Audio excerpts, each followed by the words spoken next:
حضرت فاروق اعظم رضی اللہ تعالیٰ عنہ کے دور میں مسلمان فوجیں یا بیت المقدس پر پہنچتی ہیں، جنگ ہوتی ہے، فتح نہیں ہو رہا ہوتا. وہ پادری کیا کہتے ہیں ہمیں پتا ہے کہ بیت المقدس فتح کرنے والا کون ہے، اس شخصیت کا حلیہ نقشہ ہماری کتابوں میں موجود ہے، اپنے سربراہ کو بلا لاؤ، ان کو دیکھیں گے، اگر وہی حلیہ ہوا تو جنگ ختم، چابیاں تمہارے حوالے.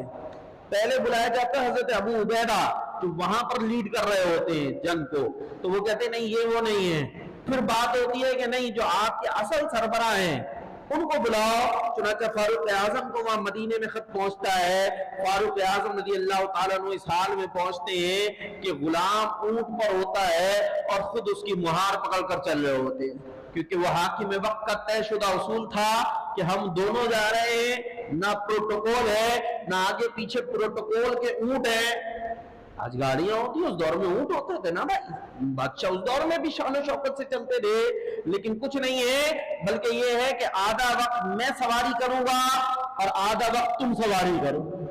خلیفہ بیٹھتا ہے، پھر غلام کی باری، پھر غلام کے بعد پھر خلیفہ، اور جس وقت وہاں بیت المقدس پہنچ رہے ہوتے ہیں یا فلسطین پہنچ رہے ہوتے ہیں اس وقت باری غلام کی ہوتی ہے. غلام اونٹ پر بیٹھا ہوتا ہے اور خلیفہ وقت امین المومنین حضرت فاروق اعظم رضی اللہ تعالیٰ عنہ اس اونٹ کی مہار پکڑے آ رہے ہوتے ہیں. اور حال یہ ہے کہ یہاں سے لے کر یہاں تک کپڑوں پر 14 پیبند ہے، داڑھی مبارک مٹی سے ہٹی ہوئی ہے، اسی حال کے اندر آ رہے ہیں. کیونکہ آپ کا جو سفر کا انداز تھا وہ بھی بہت سادہ ہوا کرتا تھا، نہ ساز و سامان ہوتا تھا، تو کوئی ایسی چیزیں ہوا کرتی تھی.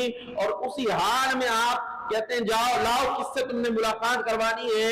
لوگ آگے سے بھی کہتے ہیں کہ حضور ابھی آپ آئے ہیں، جانور کی بھی حالت کیوں ہو رہی ہے، یہ دیکھیے مال غنیمت اتنا موجود ہے، یہ بہترین امام ہے، بہترین لباس، بہترین سواری ہے، اس کو لے کر پھر جائیں نا ملاقات کرنے. تو فاروق اعظم آگے سے کیا کہتے ہیں لوگوں تم نے معیار کیا سمجھ لیا ہے عزت کا، کہ ہمیں عزت ان بہترین لباسوں اور چیزوں سے ملی ہے، ہمیں جو عزت ملی ہے وہ دامن مصطفیٰ سے وابستہ ہونے کی وجہ سے ملی ہے. ہماری وہ عزت اور کسی وجہ سے نہیں ہے، بلکہ جو پیارے مصطفیٰ علیہ الصلوۃ والسلام کا دامن تھاما ہے اس نے ہمیں عزت دلائی ہے. اسی حال میں فاروق اعظم ملاقات کرتے ہیں، چہرے پر نگاہ پڑتی ہے، ان غیر مسلموں کی چیخیں نکل جاتی ہیں، کہتے ہیں یہی حلیہ تو ہماری کتابوں میں لکھ رکھا ہے. فاروق اعظم دیکھو کیسی دور رس نگاہیں تھی، گویا دیکھ رہی تھی کہ ان کی کتابوں میں بھی میرا حلیہ کیا لکھ رکھا ہو. چابیاں فاروق اعظم رضی اللہ تعالیٰ عنہ کے قدموں میں ہوتی ہیں اور پھر مسلمان وہاں پر حکومت کرتے ہیں. لیکن آج کیا حال آ گیا، آج مسلمانوں کو وہاں بے دریغ قتل کیا جاتا ہے اور کسی کی ہمت بھی نہیں پڑتی کہ مسلمان وہاں پر جا کر مسلمانوں کو بچا سکے.